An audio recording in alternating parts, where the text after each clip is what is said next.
అది చిన్న పాము కాదు, పెద్ద అనకొండ. ఇప్పటికే సగం మింగేసింది. ఇప్పుడు కొన ఊపిరితో ఉన్నా సరే వదిలిపెట్టడం లేదు. దేని గురించి మాట్లాడుకుంటున్నామో మీకు అర్థమై ఉండొచ్చు. పైరసీ భూతం గురించే మనం చెప్పుకునేది. అసలే సినిమా కష్టాలు చుట్టుముట్టి చితికిపోతున్న ఇండస్ట్రీని జీరో సైజ్కి పడగొడుతూ క్యాన్సర్ పుండులా ముదురుతోంది. ఇంకానా ఇకపై చెల్లదంటూ పైరసీపై పెద్ద యుద్ధమే ప్రకటిస్తున్నారు పరిశ్రమ పెద్దలు. ఇలా ఉలిక్కిపడి మేలుకోవడం ఇదే ఫస్ట్ టైం కాకపోయినా ఇప్పుడు మాత్రం విషయం చాలా సీరియస్సే అవుతోంది. చూసే వాళ్లకు మిగిలేది 200 300 కాదు కూడదంటే 500 అంతకు మించి ఉండదు. కానీ తీసే వాళ్లకు మాత్రం కోట్లల్లో నష్టం. మొత్తం 24 విభాగాల్లో ఎక్స్పర్ట్స్ తమ మేధస్సును పెట్టుబడిగా పెట్టి అత్యంత శ్రమకొచ్చి ఒక సినిమా తీస్తే అది కాస్త పైరసీగాళ్ల చేతివాటానికి దొరికి టోటల్ గా సినిమా పరిశ్రమే దెబ్బైపోతోంది. జానా కిరణ్ కుమార్ ఒకే ఒక్కడు 50కి పైగా సినిమాల్ని దొంగలించి పైరసీ వెబ్సైట్లకు అమ్మి పారేశాడు.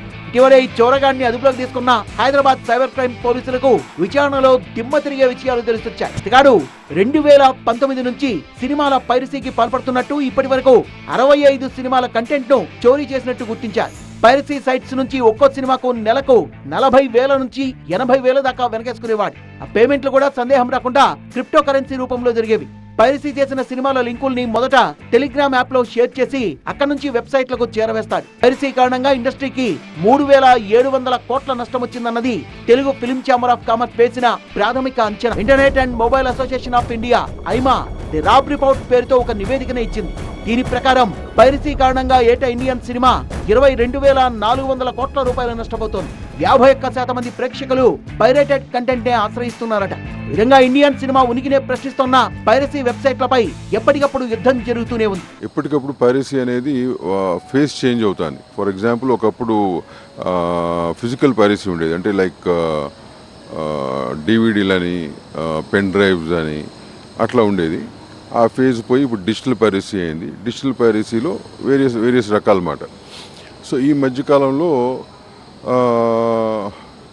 బాగా ర్యాంపెంట్గా ఉంది. అంటే సినిమా రిలీజ్ అయిన 1 గంటలో 2 గంటల్లోనే ఒక హెచ్డి క్వాలిటీ ప్రింట్ రిలీజ్ అవుతుంది. అది వేరియస్ సైట్స్లో స్ప్రెడ్ అయ్యి నంబర్ ఆఫ్ వ్యూస్ పెరిగి అటు ప్రొడ్యూసర్కి లాసు, అట్లాగే గవర్నమెంట్ ఎక్స్చెకర్ ట్యాక్సెస్ రూపాన లాసు. పేస్టింగ్ బాయ్ నుంచి సైకిల్ స్టాండ్, క్యాంటీన్ బాయ్ వరకు ఎన్నో లక్షల కుటుంబాలు ఆధారపడిన ఫిల్మ్ ఇండస్ట్రీలో పైరసీ చేయటం దారుణాదారుణం. పైరసీ అంటే పక్కోడు సొమ్ము మనం దొంగతనం చేసి ఆ దొంగతనం సొమ్మును అనుభవించడం అనేది చూసుకోవాలి. ఈవెన్ గవర్నమెంట్ కూడా ఎంతో stringent as it is acts అనేది తీసుకురావాల్సిన పని ఉంది. గతంలో రోసే గారు, గీతారెడ్డి గారు డెఫినెట్గా దీన్ని గోండా యాక్ట్లోకి తీసుకొచ్చి చాలా సివియర్గా పనిష్ చేస్తామని చెప్పన్నారు. పైరసీ జాడ్యాన్ని అడ్డుకోవడానికి పరిశ్రమలో ఎవరికి వాళ్ళు సొంత ప్రయత్నాలు చేస్తూనే ఉన్నారు. రాజమౌళి తీసే బడా సినిమాల రిలీజ్ అప్పుడు గానీ, గీతా ఆర్ట్స్ లాంటి బిగ్గెస్ట్ బ్యానర్ల నుంచి సినిమాలు వస్తున్నప్పుడు గానీ పైరసీ గాళ్లపై ఓ కన్నేసే ఉంచుతారు నిర్మాతలు. విధంగా దాదాపు 100 లింకుల దాకా డిలీట్ చేయించారు. అయినా సరే పుట్టగొడుగుల్లా పుట్టుకొస్తూనే ఉన్నాయి. మళ్లీ పైరసీకి ఎవరూ పాల్పడకుండా జడుచుకునేలా కఠిన శిక్షలు పడితే తప్ప ఈ రోగం నయమయ్యేలా లేదు. ఒకవేళ పైరసీ చేస్తూ దొరికినా కానీ లేకపోతే ఏమన్నా పడితే కనుక శిక్ష ఒక 1 year జైలు టర్మ్తో పాటు ₹1,00,000 అప్ టు 3 lakhs వరకు ఫైన్ వేయటం కానీ జరుగుతున్నాయి. But that's not enough. దేశవ్యాప్తంగా ఫిల్మ్ ఛాంబర్లన్నీ ఏకమై టాలీవుడ్ టు బాలీవుడ్ వరకు అందరూ సినీ పెద్దలు ఒక్కటై ప్రభుత్వంపై ఒత్తిడి తీసుకురావాల్సిన ఎమర్జెన్సీ సిచ్యువేషన్ వచ్చేసిందా? కరోనా దాడితో, మొన్న ఓటీటీ ఒరవడితో, వరుస డిజాస్టర్లతో ఇప్పుడు కునారెల్లిపోతున్న సినిమా పరిశ్రమకు పైరసీ అనేది నిరంతర గండంగా మారింది.